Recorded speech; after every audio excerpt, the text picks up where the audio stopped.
Oltrepo, terra di Pinot Nero. Un gruppo di amici racconta la viticoltura dell'Oltrepo pavese attraverso i suoi Pinot Nero.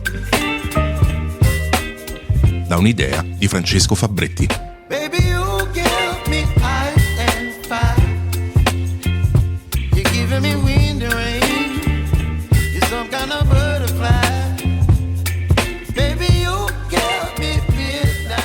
Cari amiche e cari amici, ben ritrovati nel salotto di Oltrepo, terra di Pinot Nero. Chi vi parla, come sempre, è Francesco Fabretti, oggi in compagnia di Patrizia Torti, proprietaria della cantina Torti, l'eleganza del vino. Ben trovata, Patrizia.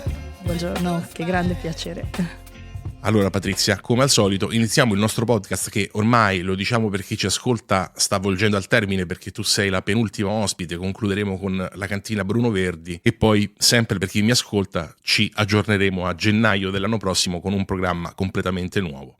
Tornando a noi, tutti gli ospiti che si sono seduti sulla sedia sulla quale sei seduta hanno risposto sempre come prima domanda a questa domanda che rivolgo nuovamente a te, ovvero che cosa significa fare Pinot Nero nell'Oltrepo pavese per te? È vita perché la nostra azienda risiede a Montecalvo Versiggia, in uno dei comuni più importanti dell'Oltrepo pavese, dove l'eccellenza è appunto il Pinot Nero, perciò per noi è vita. È un DNA che abbiamo dentro di noi, è una ragione di stimolo, di forza, di voglia di fare sempre meglio. È la bellezza che ci porta avanti tutti i giorni. Facendo questo podcast non è la prima volta che mi capita di sentire di aziende collocate nella zona di Montecalvo Versiggia. Ce la puoi raccontare un po' come zona Montecalvo Versiggia? Cosa ha di particolare? Montecalvo Versiggia è una collinetta, l'Oltrepo pavese è fatto di tante colline, di castelli e anche noi a Montecalvo Versiggia abbiamo un castello. Questo piccolo comune ha le colline molto dolci, dove risiede la mia azienda, siamo a circa 300 metri sul livello del mare e perciò noi riusciamo a vedere la prima collina, che è quella di Cicognola, riusciamo a vedere la pianura e alle spalle abbiamo la collina più alta dove appunto c'è il castello e poi le montagne e il Monte Penice. Siamo proprio nel centro, nel cuore, dove veramente il cielo tocca le colline, tocca i vigneti e c'è questo blu e verde che si mescolano, che affascina. E a Montecalvo Versiggia, come è arrivata la tua famiglia a produrre Pinot Nero? Siamo nati lì, perciò siamo radicati nel territorio e per me è qualcosa di magico perché c'era il mio bisnonno che non ho mai incontrato e poi il mio nonno che mi teneva sulle sue braccia, perciò la forza del mio papà è stata quella di prendere per mano me, mia sorella e la mamma e farci veramente conoscere questi vigneti giocando. Raccontarla così mi fa rivivere il mio passato perché da sempre vedevo il papà e la mamma coinvolti appunto a curare il vigneto come dei bambinetti e per noi questo era quasi un gioco, ma che questo gioco poi alla fine ci ha coinvolto, ci ha stregato perché è quello che stiamo facendo oggi e ci anima veramente tutti i giorni. Ti faccio fare qualche passo indietro, quindi se non ho capito male l'approccio vitivinicolo viene fatto risalire al tuo bisnonno? Sì, al mio bisnonno Giovanni. L'origine dell'azienda è 1910, ma il grande sviluppo, perciò la crescita l'ha fatta mio papà circa 50 anni fa costruendo nuove cantine per la vinificazione, per la picciatura, per lo stoccaggio e per le sale dormitorio del metodo classico. Mi allontano tanto dalla verità se ipotizzo che all'epoca del tuo bisnonno, oltre al vino, voi aveste proprio una vera e propria azienda agricola, diciamo, dove c'era un po' di tutto, dall'allevamento del bestiame alla coltivazione delle altre varietà vegetali? Allora, per quello che mi ricordo io, per le foto che vedo, per i racconti di mio papà, perché nonostante la mia età comunque tutt'oggi ci si racconta e si scoprono sempre cose nuove. Abbiamo capito che tuo papà è il faro, questo è chiaro. Esatto, però si parlava di uva, si parlava di vino, si parlava di vigneti. L'unico riferimento animale erano i cavalli che trainavano i carretti dove appunto il bisnonno, il nonno, il papà, tutti a catena a fare le sagre di paese. Perdona la domanda, ma il bisnonno già imbottigliava? E certo. No, perché non è una cosa tanto comune in realtà se ci andiamo a riflettere, perché nel 1910 il vino o era sfuso o era damigianato. Ma infatti grazie per questa domanda, perché raccontare di fronte a un microfono la storia di una famiglia, la storia di una vita non è sicuramente facile per me, per noi che facciamo altro. E questa è una cosa che appunto mi ha sempre un po' incuriosito, perché la mia famiglia, perciò papà, nonno, bisnonni, da sempre hanno guardato un pochettino avanti e perciò il vino sulla damigiana veniva fatto perché assolutamente era l'origine, era l'unico recipiente che c'era, però era questa visione un po' di fare il vino in bottiglia, di portarlo comodo al tavolo. Perciò era questa visione di porto il vino a pranzo, a cena e poi lo porto agli amici, perciò muovere delle damigiane non era facile. E questo è stato un po' lo sviluppo che ha probabilmente dato molta carica a mio papà per essere un pochettino un pioniere in certe cose. Beh, nel momento in cui tu passi dall'imbottigliamento a damigiana all'imbottigliamento a bottiglia, entri anche mentalmente in uno schema, come tu hai sottolineato, completamente diverso, cioè dall'autoconsumo e dal consumo dei pochi vicini ad un'idea di consumo un pochino più estesa, nel momento in cui tu sviluppi proprio un mercato per cui, appunto, come dicevi, puoi portare la bottiglia di vino a tavola. Io ho oggi 53 anni, trovo ancora in giro in azienda qualche damigiana che è diventato un ornamento. È legato veramente a pochissimo, perché mi ricordo che addirittura giravano le bottiglie da 1 litro, 1 litro e mezzo, però poi da quando io sono in azienda bottiglie classiche 750, Magnum, insomma da sempre mi ricordo che mio papà e mia mamma avevano questo sviluppo di far conoscere i vini nella nostra zona di produzione, ma anche fuori confine. Torniamo a quello che abbiamo già definito come il faro, il tuo punto di riferimento, il tuo papà. Se io ti dovessi chiedere 3 cose che tuo padre ti sta lasciando nella produzione del vino, che cosa mi risponderesti? Beh, la pazienza innanzitutto, perché con la sua calma ha una pazienza unica e una forza incredibile. Lo stimolo a fare sempre meglio e il fatto di non avere paura, di andare avanti nonostante tutto. E della figura di tua madre che cosa vogliamo dire? Mia mamma è un tornado, perché la combinata dell'azienda Torti e l'eleganza del vino è proprio un binomio fra le caratteristiche che ho raccontato mio papà e diciamo la bellezza di mia mamma, ma anche la grinta di portare i vini prodotti dal mio papà a farli conoscere, perciò la grazia di una donna, ma anche la forza di presentarli quando papà era in cantina, quando c'era una famiglia a casa da accudire, che siamo io e mia sorella, e poi lei che comunque con grande onore e maestria è quella che ha creato anche la mia forza. Ci hai già presentato da un punto di vista generale Monte Calvo Versigia, vogliamo entrare un pochino di più nella parte tecnica proprio del territorio? Che cosa ha di particolare? Come si è sviluppato? Come è cresciuto nel corso del tempo l'appeal che questo territorio ha nei confronti di chi ci coltiva l'uva? Allora, è un territorio che come nasce sul Pino Nero, perciò c'è un'eccellenza di produzione, è uno stimolo proprio fra i vari produttori nelle varie collinette, nelle varie altitudini, perciò da 250 metri sul livello del mare ad arrivare fino a 320 dove siamo noi con questo castello che domina. È una forza, devo dire che è una forza. Io parlo in particolar modo della mia azienda perché è quella che comunque ho nel sangue. Abbiamo questa collina che con grandissimo onore ho il piacere di dirvi che è denominata Borgogna. Borgogna perché praticamente una colonia francese dopo la prima guerra mondiale si è insediata nel territorio a Monte Calvo Versigia e la collina di fronte al loro insediamento per loro corrisponde alla Borgogna di Francia, perciò è stata denominata da mappale, noi abbiamo proprio il nostro mappale dei terreni che si chiama Borgogna. Perciò quando mio papà ha iniziato a controllare tutta l'azienda, a rivedere impianti e continuava a vedere questo nome Borgogna, dice aspetta, voglio andare a vedere, fare una ricerca un attimino storica e abbiamo appunto trovato che questa colonia francese ha mappato addirittura la loro colonia con dei paesi limitrofi che si chiamano Spagna, Francia, Portogallo, cioè per noi è stato un onore enorme perché su quella collina noi abbiamo iniziato a fare degli sviluppi, delle ricerche sui terreni e con grande soddisfazione abbiamo trovato che il suolo che è di calcare, marne e argille risiede su una cava di gesso. Su questa cava di gesso ci sono delle gallerie e queste gallerie che sono sotto i nostri vigneti alla fine sembravano anni fa dei problemi, no? Diceva perché c'è la galleria e non riusciamo ad avere un terreno vitato. Mio padre che cosa ha fatto?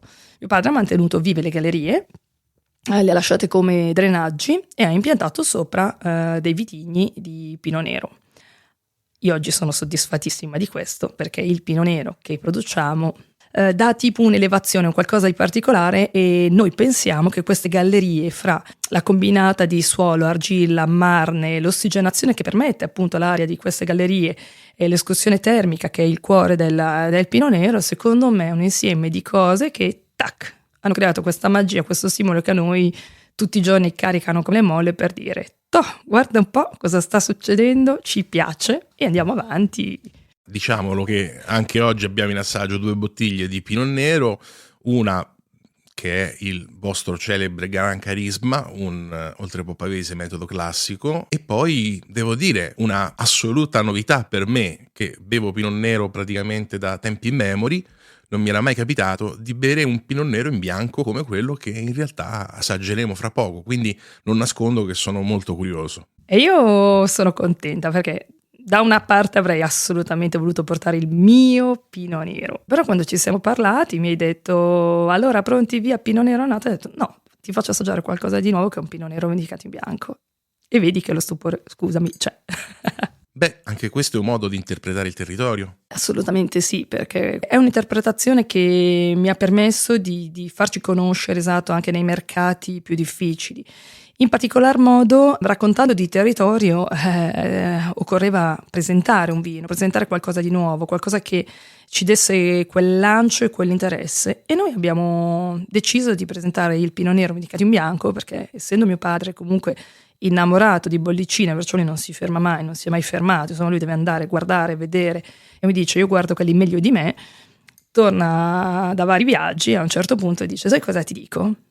Adesso proviamo a fare un esperimento. E la verità è stata che lui ha dimenticato volutamente una bottiglia di metodo classico nel frigor con il cucchiaino. Io ci credo proprio a questa cosa del cucchiaino, Ma io sorrido perché dico, senti, se un vino è buono non ha bisogno poi di ritornare in frigor. Comunque alla fine lui ha provato a fare le sue prove, io mi ricordo che ero piccolina e insomma alla sera ancora la bollicina teneva, l'indomani insomma così cos'ha, il terzo giorno proprio lui si è anche dimenticato, così ci ha raccontato di assaggiare come era tenuta la bollicina, semplicemente lui si è versato un calice di metodo classico che ormai era piatto e ha detto wow, questo è buono, mi piace un sacco.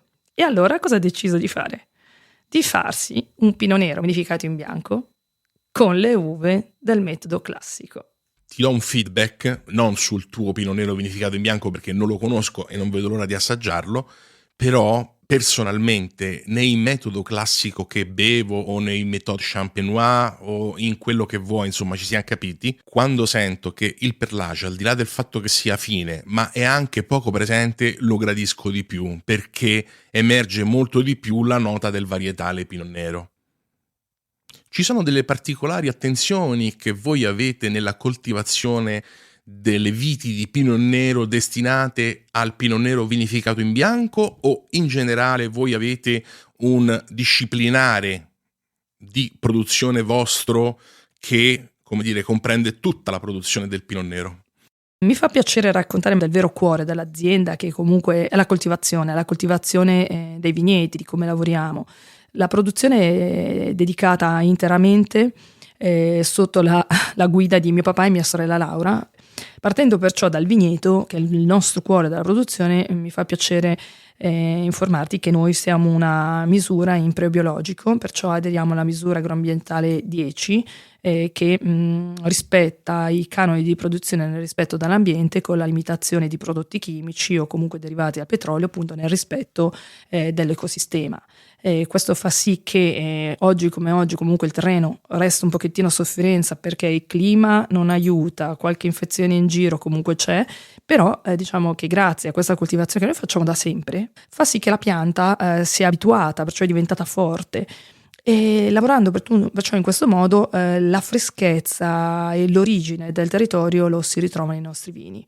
In particolar modo noi facciamo l'inerbimento che sulle nostre colline dove appunto sono marne, argille, il terreno resta abbastanza secco in superficie ma resta soffice, resta fresco sotto perché l'acqua viene assorbita appunto dalle marne che crea una specie di carta assorbente, fa sì che le uve sono belle, sono rigogliose, sono fresche e soprattutto le piante diciamo di circa 30 anni sono già forti, sono resistenti. Quelle più giovani, i vigneti di 5-6 anni, si stanno abituando anno dopo anno a diventare più forti, perciò per noi non dico che è più facile coltivarle, però diciamo che abbiamo già un'esperienza del passato che non ci spaventa, ecco, anche questo fatto del microclima, il fatto che c'è l'assenza di acqua, assolutamente ne abbiamo bisogno, però diciamo siamo un pochettino già diciamo preparati per i terreni che abbiamo. Perdono la curiosità, l'inerbimento, parliamo ovviamente di inerbimento interfilare, e che cosa fate, sovescio o rollatura e pacciamatura? No, noi facciamo sovescio e poi la cosa che facciamo, a parte tutte le spollonature a mano, perché noi di meccanico non facciamo quasi nulla, cioè il minimo indispensabile, ma inteso come il taglio dei tralci, per esempio, se proprio partono all'impazzata come in questo periodo, perché il tempo è ingestibile. Però ecco, il fatto di lavorare a mano, anche fare la spollonatura, perciò permettere alla pianta di ricevere la linfa direttamente dal terreno senza avere un intermezzo, che sono appunto questi polloni che portano via l'energia, ci permette di vedere la pianta nella sua origine, diciamo nella sua quotidianità, perciò se c'è un problemino si interviene subito. Il fatto di avere le rose a capofila sono un elemento importantissimo, per la bellezza, perché comunque ci piacciono proprio, e per il fatto comunque di vedere girare queste apine che girano comunque anche sui fiori della vite, perciò noi questo ecosistema lo viviamo, ma abbiamo anche queste sentinelle naturali che negli ultimi 2 mesi sono incredibili, sono le farfalle che stanno girando nei vigneti, che sono la pulizia del terreno, sono la freschezza, e gira tu che giro io, assaggia tu che assaggio io, insomma c'è una vena che dobbiamo capire nei nostri vini. Insomma abbiamo trovato che abbiamo una percentuale di resveratrolo molto molto alta nel nostro pino nero, in particolare nel rosso, e siamo andati all'origine, abbiamo fatto ricerche con professori universitari italiani, giapponesi e brasiliani, perché comunque anche in Brasile si produce molto vino, e la grandissima sorpresa è stata che la percentuale di resveratrolo è molto alta e dove nasce? Nasce nel terreno incontaminato. Perciò questa per noi è una soddisfazione enorme, perché il resveratrolo non può nascere, diciamo, alimentato, è il terreno. Vedo la tua faccia, chiedo scusa. No, la mia faccia è la faccia di una persona, prima di tutto incuriosita, secondariamente molto interessata, per il semplice fatto che io ho una attenzione, una sensibilità molto marcata verso tutte quelle pratiche di buona cultura agronomica in vigna, fino ad arrivare ad essere particolarmente attratto da alcuni esempi virtuosi di viticoltura cosiddetta naturale, artigianale, e quindi proprio quando sento che c'è un rispetto nei confronti della madre terra sono sempre molto interessato. Invece volevo però fare mezzo passo indietro, semplicemente per chiederti: vuoi spiegare a chi ci ascolta che cos'è il resveratrolo? Il resveratrolo è un polifenolo che è contenuto nella buccia delle uve rosse in particolar modo, e è praticamente un antiradicale, un polifenolo che permette la circolazione appunto sanguigna. Il medico suggerisce un bicchiere di vino rosso a pranzo o a cena perché fa bene. Perché fa bene? Perché contiene il resveratrolo. La nostra percentuale è stata studiata su mosto, è stata studiata su vini in prima fermentazione, in barrique, in vini già comunque in bottiglia, e abbiamo notato che ci sono proprio delle evoluzioni diverse in base alle annate, in base alla fermentazione, in base alle collocazioni del terreno, perché noi facciamo la raccolta differenziata dei nostri pinot neri, che siano bianchi, che siano rossi oppure da spumante, in base alla venatura del terreno. Perciò questa differenziazione di raccolta la chiamiamo zonazione, perciò magari in un terreno noi entriamo 2 o 3 volte in vendemmia a raccogliere l'uva, proprio perché abbiamo la mappa del terreno, abbiamo la foglia che comunque ci dà il segnale della maturazione, e poi abbiamo ancora il vecchio metodo che usa mio padre, appunto, di degustazione dell'acino puro, secco, prima ancora dell'analisi chimica. Sempre rimanendo in tema ecologico, c'è qualcos'altro che puoi raccontarci di più di quello che avviene in vigna? Sì, allora, grazie all'innovazione di Laura, appunto di mia sorella, abbiamo applicato in vigna dei puffer. I puffer combattono la tignoletta, e praticamente la tignoletta è un piccolo animaletto che è invisibile, però quando si scopre ormai è tardi, perché entra nell'acino dell'uva, si mangia tutta la polpa, e perciò quando noi ormai siamo in vendemmia abbiamo l'acino vuoto, scarno, e quello è un problema enorme. Ma il puffer cosa sarebbe proprio fisicamente? Una dispenser, esattamente, però parte da solo perché è programmato all'alba e al tramonto. Se parliamo di Pinot Nero, anche se è una cosa che ci siamo detti praticamente con tutti, ovvero che l'Oltrepò Pavese è la terza zona per estensione quando si parla di Pinot Nero a livello mondiale, dopo Champagne e Borgogna, però se parliamo di Pinot Nero, purtroppo ancora oggi le uniche 2 zone che vengono in mente sono Champagne e Borgogna. Quindi quanto è difficile e cosa bisogna fare per portare il Pinot Nero dell'Oltrepò Pavese, dentro una bottiglia di vino e farlo capire a chi deve recepire questo prodotto? Beh, da fare c'è tanto, c'è molto, e io parlo dalla mia esperienza perché vedo che comunque oggi non mi sento sola perché, ripeto, grazie alla famiglia che ho, nella fiducia che è stata comunque riposta in me, papà a casa a produrre con grandi collaboratori, enologi, importatori, clienti, mia mamma da portavoce perciò di quello che vedeva fuori nel mondo ristorazione allora e oggi. Tutte le persone che comunque collaborano con noi sono le persone che ci hanno permesso di creare il nostro Pinot Nero, di farlo conoscere. E mio padre mi ha dato la possibilità e mi ha dato anche la spinta e forse anche un po' la provocazione di portare in giro questo Pinot Nero al mondo, e non è stato assolutamente facile per me perché, come hai detto tu, zona importantissima però non molto conosciuta. Se mi posso permettere, questo esperimento di gruppo di produttori barra amici oltrepottera di Pinot Nero è la prima volta che un gruppo di persone in Oltrepò Pavese prova a fare sistema, e credo che questa sia una cosa che la dice lunga sul perché, nonostante la qualità dei vostri vini sia mediamente molto alta, poi a livello di diffusione non corrisponda alla qualità che voi mettete in campo. Questa associazione per me è stupenda, infatti mi sono complimentata con tutti per questa bellissima iniziativa molto forte e molto compatta, mi piace tantissimo, sono fiera di farne parte e di essere qui a raccontarla perché significa un'unità di gruppo, di voglia di farci conoscere e di andare a mille per dire bene, adesso ci siamo anche noi, perché in passato cosa succedeva? Non c'era la comunicazione di oggi, perciò non c'erano i social, non c'erano le email e tra virgolette i produttori si parlavano quelli più vicini, no? Le distanze comunque non permettevano una collina di parlare con l'altra, c'erano le riunioni, poi tutti impegnati dal lavoro, magari in una riunione c'erano 10 persone anziché 100 e perciò creava questi gruppetti, ognuno faceva un po' le sue scelte in base a quello che aveva davanti, no? Anche, in base ai clienti che aveva. Questa associazione per me è un grandissimo stimolo, ma per tutti noi, per fare bene, poi siamo un bel gruppo. Facciamo un passo indietro, parlavamo di che cosa significa mettere il Pinot Nero dell'Oltrepò Pavese in una bottiglia. Qual è il quid che in una bottiglia di Pinot Nero dell'Oltrepò Pavese non deve mai mancare? Il carattere, ed avere la forza di scegliere il momento giusto di fare la scelta partendo dalla vigna. La scelta parte dalla vigna. In ogni momento, in ogni situazione, la vigna è l'elemento fondamentale e indispensabile. Perciò, dal momento in cui noi raccogliamo, noi sappiamo la destinazione.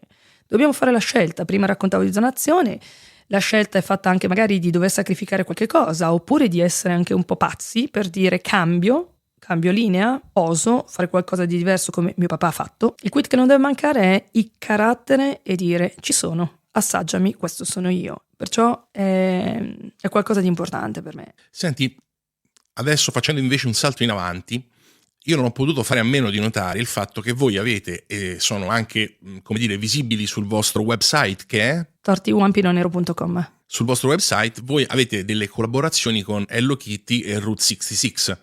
Ora, mi rendo conto che Hello Kitty potrebbe far sorridere a qualche parvenu dell'ultima ora sul fatto che chissà che cosa c'entra Hello Kitty col vino. In realtà il marchio Hello Kitty è un marchio che ha una potenza commerciale, una capacità di bucare che giusto una persona non esperta di marketing potrebbe sottovalutarlo. Però vorrei che tu ce ne parlassi dal tuo punto di vista. Grazie per questa domanda, perché hanno parlato i vini di noi. Io in particolar modo mi occupo di sviluppo sui mercati esteri.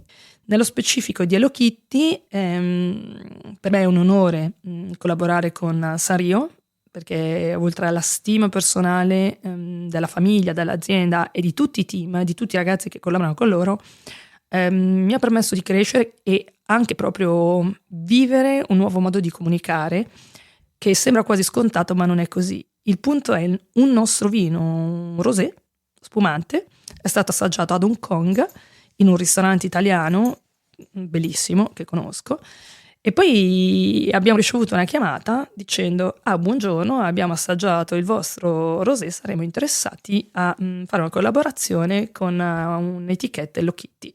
Sinceramente parlando, io non ho preso la telefonata, ma quando me l'hanno detto ho avuto un po' di punti di domanda sulla testa, ho detto ma senza che me ne rendessi conto mi sono trovata ad incontrare i responsabili di Sanrio Italia, la famiglia, e mi sono trovata a fare una produzione di vini di Hello Kitty, tutti Pinot Neri, e perciò quel Pinot Nero rosé mi ha permesso di fare conoscere il Pinot Nero dell'Oltrepò Pavese nel mondo. Noi collaboriamo con Sanrio dal 2006. La cosa stupenda è che il vino di Hello Kitty nasce per ringraziare la bambina che è cresciuta e che ha permesso appunto negli anni di continuare questo marchio in varie forme, in vari modi, in varie età, e perciò si è un po' trasformata nel tempo, nelle culture. La bambina è cresciuta, è diventata donna, è diventata mamma, è diventata nonna, e questo è un brindisi per il successo che hanno permesso di creare. E invece per quanto riguarda Route 66, cosa ci puoi dire? Route 66 è un'altra realtà, completamente diversa, perché qui siamo più rock, qui siamo molto, tra virgolette, on the road, no? E Route 66 nasce perché comunque è di American Dream, perciò siamo in un altro continente, in questo caso siamo in California, siamo negli Stati Uniti, e però quando il bello della vita si vuole gustare, lo si ricorda sempre con le persone che rendono magico un momento, ma qualcosa in particolare. Perciò quando siamo in giro tutti brindiamo, no? Chi beve una cosa, chi non un'altra. Per noi l'onore di poter brindare sulla Route 66 con i nostri vini torti a marchio Route 66 è unico. Oltretutto, con questa collaborazione che nasce con Pinot Neri, c'è un nostro carissimo amico, un cantante, si chiama Tony Moore. Lui è a Londra, lui ha iniziato con il gruppo Iron Maiden Cutting Crew, e perciò firma una linea di etichette col marchio Route 66, una selezione appunto di Pinot Neri, e i nostri vini viaggiano a ritmo rock con The American Dream on the mind, come dicono loro. È molto bello questo scenario che hai disegnato. Io direi però che a questo punto è arrivato il momento fatidico, quello di assaggiare i vini, quindi possiamo cominciare a versarli.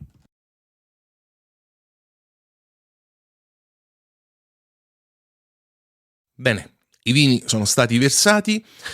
Allora, adesso ti chiederei a te di dirci esattamente, proprio denominazione alla mano, che cosa ci hai portato. Allora, assaggeremo un Pinot Nero vinificato in bianco DOC oltre Papavese Fermo, E poi? e poi assaggeremo un metodo classico Gran Carisma di OCG e Monte Carlo Vestiggia, assolutamente, e annata 2016, E invece il Pinot Nero vinificato in bianco? annata 2021. Da quale vuoi partire, Patrizia? Allora, per la curiosità che vorrei assolutamente vedere nel tuo viso, è il Pinot Nero vinificato in bianco. E partiamo da quello. No, per l'entusiasmo partirei col Gran Carisma, però Pinot Nero vinificato in bianco. Pinot Nero vinificato in bianco. Allora, io adesso mi metto bello comodo, tu mi racconti come lo producete. Partendo dalla vigna, certo, quello che fate ce l'hai già detto, diciamo dalla vendemmia, ecco. Pinot Nero vinificato in bianco è una clone dello spumante, del metodo classico, però le uve sono lasciate a maturare di più rispetto alla raccolta appunto del metodo classico, perciò la venatura del terreno, marne, argille, che trasmette a mio avviso le caratteristiche particolari, però le vedremo assaggiandole insieme, ma la bellezza che ha questo Pinot Nero vinificato in bianco, diciamo, è la forza, il carattere che molto probabilmente non conoscendolo non ci si aspetta, ecco, un po' una curiosità. Una volta arrivati in cantina? L'uva arriva in cantina integra, in massimo 50 minuti noi pigiamo, abbiamo una pressa a polmone a meno di 0,2 atmosfere, è come se noi prendiamo un chicco, lo schiacciamo e pam, spara fuori diciamo la polpa. Viene separata immediatamente la buccia dalla polpa. In questo modo noi abbiamo la struttura di un vino rosso, però al colore bianco, semplicemente perché viene separata buccia dalla polpa. Importantissimo da dire che la buccia non viene rotta, dal picciolo esce la polpa, e perciò in questo modo si sente l'integrità pura e intensa della polpa. Questo è molto molto importante perché comunque la buccia contiene delle acidità, e su un vino bianco possono portare anche invecchiamenti precoci o cambiare in base comunque anche alle temperature. Affinamento? Acciaio. Tutti i nostri vini sono lavorati a freddo. Il vino in acciaio per quanto sosta? Generalmente un anno. Noi siamo un po' rallentati su questa parte, noi infatti arriviamo sempre tardi, perché quando arriva diciamo il riferimento di Vinitaly tutti sono pronti con le annate, insomma, correnti. Noi magari arriviamo a mettere sul mercato a maggio, magari arriviamo addirittura a settembre, ma semplicemente perché il segreto che cos'è il freddo aiuta, valorizza. Mentre tu parlavi io stavo già annusando e assaggiando quello che diciamo il bicchiere rivelava, e quindi senza che faccio finta di annusarla adesso ti posso dire immediatamente quello che ho percepito. Intanto sì, effettivamente il primo impatto è sicuramente, al di là del fatto che manca l'impronta carbonica, il primo impatto è effettivamente quello di un metodo classico senza bollicine, con un accenno abbastanza sussurrato, ma comunque presente, di frutta rossa, specificamente una fragolina di bosco, una mora non di rovo, ma una mora rossa, una mora molto molto molto delicata, unita ad una componente invece più agrumata, direi ad esempio un tarocco rosso. Quello che però mi ha fatto veramente molto piacere sentire in questo vino, e al palato lo riassaggio per essere sicuro, perché quando l'ho percepito è un marcatore che a me piace molto trovare. Al palato conferma le caratteristiche olfattive che si sono percepite in fase di, scusa il gioco di parole, olfazione. Però aggiunge nel palato 2 sentori, direi anche 3, che appartengono alla sfera del gusto e che sono molto molto ghiotte. La prima c'è questo sentore, direi questo richiamo umami, molto nitido, molto elegante anche. La seconda, una leggera virata verso la sfera sapido minerale del vino. La terza, il richiamo al fossile surriscaldato, alla conchiglia combusta, che è un descrittore che provo a tradurtelo in questa maniera, che non è una maniera molto elegante, però diciamo dobbiamo cercare di fare uno sforzo. La conchiglia combusta è quell'odore che si sprigiona quando ad esempio una persona va dal dentista e il dentista trapana il dente. Certo, se uno si immagina un dente trapanato, non è il massimo della bellezza dire ah che bello, sento il dente trapanato dentro al vino, quello no, ma se riesce a estraniare l'odore in sé, la retroolfazione in sé di quella caratteristica e scolla la parte visiva, che è una parte che mi rendo conto essere una parte fastidiosa, quello che rimane è un sentore fenomenale che questo vino possiede, quindi sicuramente una bevuta molto soddisfacente anche perché, diciamo la verità, io so quanto costa questo vino, te lo faccio dire perché è giusto che chi non lo conosca sappia quanto costa questo vino. Quanto costa? Faccio un passo indietro. Intanto a sentire la tua degustazione, sto sorridendo, tu mi vedi, mi è piaciuta molto. Io sono felice di aver rischiato di portarti questo Pinot Nero Ficato in bianco. Perché? Perché è giusto che sia conosciuto così, perché ha una struttura, un corpo importante, perché versato, poi lo vedi anche tu, il colore è paglierino, è molto delicato, e perciò alla fine non fa interpretare, non fa capire la potenza, la forza che ha questo vino, che comunque alla fine ha una struttura pazzesca, perché l'abbinamento, anche a mio avviso è bello da dire, assolutamente tutto il mondo del pesce, dal sushi, sashimi, ma anche le verdure anche con delle tempure, formaggi, ci sta tutto. Ma una cosa che io sto provando, perché io poi devo andare a vedere e capire, sono anche le insalate, perché abbinare un vino alle insalate è un gran casino. Perciò le insalate, l'insalata con anche le noci, i pinoli, l'ananas, la feta, io invito ad assaggiare perché Ci potrebbe stare, sai perché? Perché effettivamente da un punto di vista squisitamente tattile ha una bella glicerina. Di solito perché? E allora perché non l'ho detto che c'è la morbidezza glicerica? Perché se dici che c'è la morbidezza glicerica, 9 volte su 10 ci si aspetta anche che ci sia un senso di dolcezza, perché il glicerolo dà dolcezza. Quindi, siccome questo vino non ha senso di dolcezza, ma verte più sull'umami, come ho sottolineato proprio all'inizio, ho omesso la parte morbida per non indurre in inganno chi mi stava ascoltando. Però non puoi sfuggire dalla domanda che ti ho fatto qualche minuto fa. Devi dire a chi ci ascolta quanto costa questo vino dandomi un range da A. In enoteca parlo, uno che viene in enoteca dice voglio comprare questo vino. questo prodotto in enoteca esce da circa 22 a 28 euro, dipende, esatto, il servizio, ogni enotecario ha la sua filosofia. Veniamo adesso al Gran Carisma, raccontaci anche il Gran Carisma partendo dalla vendemmia e arrivando alla immissione nel mercato. Allora, Gran Carisma, qui c'è un affetto particolare, poi tu vedi la bottiglia, questo fiocchetto blu che non è un caso.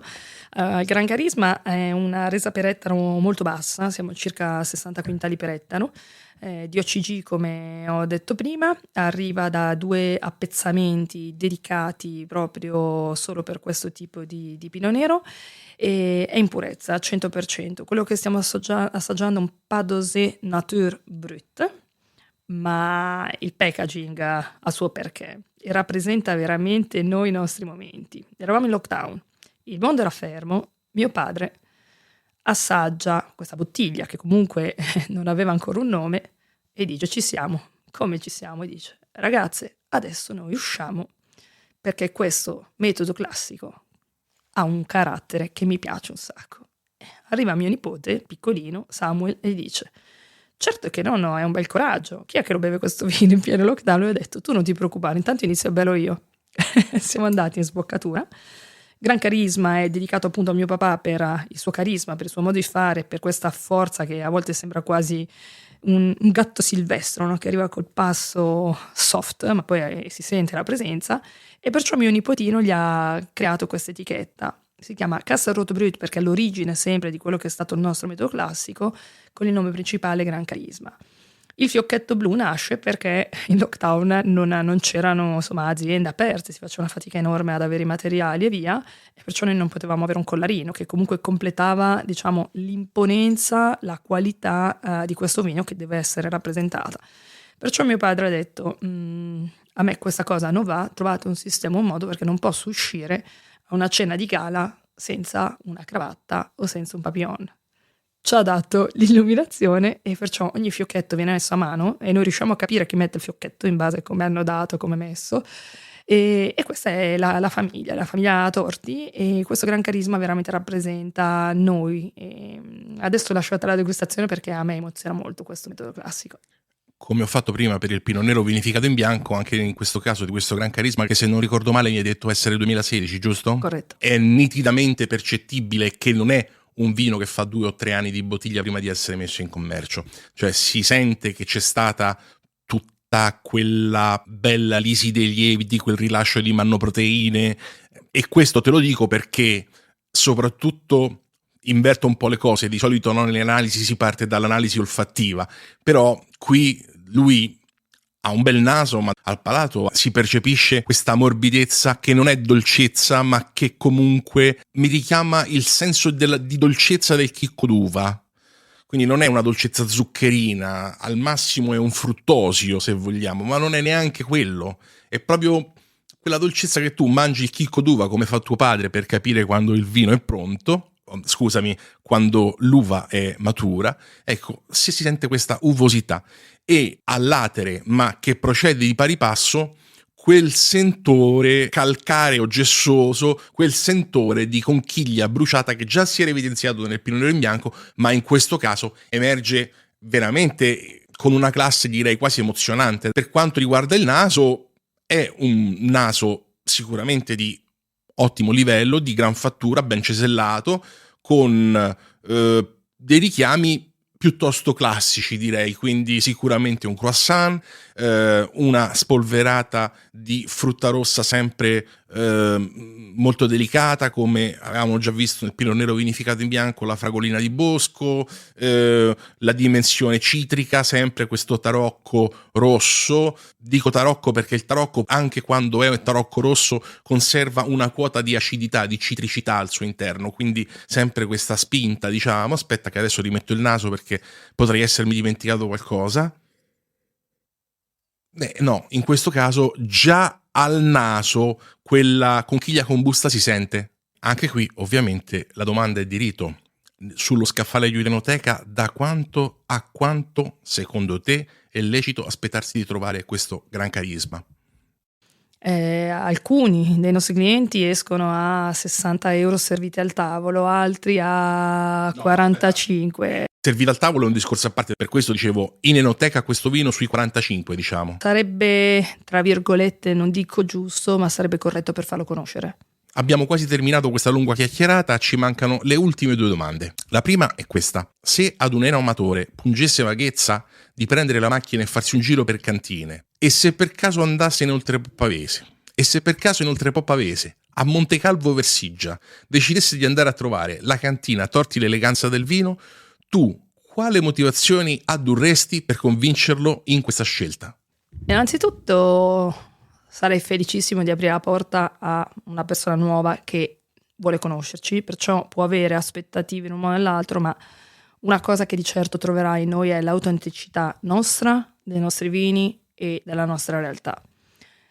E poi a noi piace presentare ai clienti quello che piace a noi, quello che viviamo noi, perciò semplicemente fargli conoscere il nostro mondo immerso fra veramente i colori, i profumi semplicemente che il territorio ti può dare. Scusa la domanda, avete anche delle strutture ricettive apposite in cantina? Allora, noi siamo coordinati, abbinati a delle realtà molto belle di recettività che interpretano in modo corretto e molto molto bello, autentico il territorio, perciò preferiamo specializzarci appunto nella produzione dell'uva, del vino, di farlo conoscere, fare degustazioni e indirizzare, consigliare i nostri clienti in luoghi che rappresentano comunque anche la nostra filosofia. E l'ultima domanda invece è se il medesimo è un appassionato. Poniamo questa volta che non monti in macchina ma che faccia quello che facciamo noi comuni mortali, ovvero si rechi pedibus calcantibus nella sua enoteca di fiducia e improvvisamente scorga tra gli scaffali dei vini a firma Torti l'eleganza del vino. Che cosa gli diresti per convincerlo a provare i vostri vini? Guardiamo con attenzione l'etichetta, che come sempre l'occhio cade lì, non guardiamo solo il prezzo e chiediamo all'enotecario la storia, da dove arriva. Non limitiamoci a guardare un'etichetta e un prezzo, guardiamo magari 2 o 3 volte con attenzione lo stesso scaffale e poi diciamo questo com'è, questo cos'è. Andiamo oltre a quello che è un'immagine d'etichetta e un prezzo. Bene, mi sembra non ci sia molto altro da aggiungere se non ringraziare Patrizia Torti, proprietaria della cantina Torti l'eleganza del vino. Grazie mille Patrizia. E io ringrazio di aver fatto uscire questa parte mia, perché raccontare non è sempre facile, veramente cosa c'è nella bottiglia, e faccio un brindisi alle cose belle della vita, perché ogni momento è importante, stupendo per aprire una bottiglia di vino. Se poi è buona, oltre a papà Bese, e poi Dino Torti, mio papà, siamo ancora più felici. Salute. Direi che a questo punto non mi rimane che salutarvi, dandovi appuntamento fra una settimana circa. A risentirci e buon proseguimento di giornata. Baby, you give me ice and fire. You're giving me wind and rain. You're some kind of butterfly. Baby, you give me midnight. You whip up my appetite. Don't leave me here high and dry.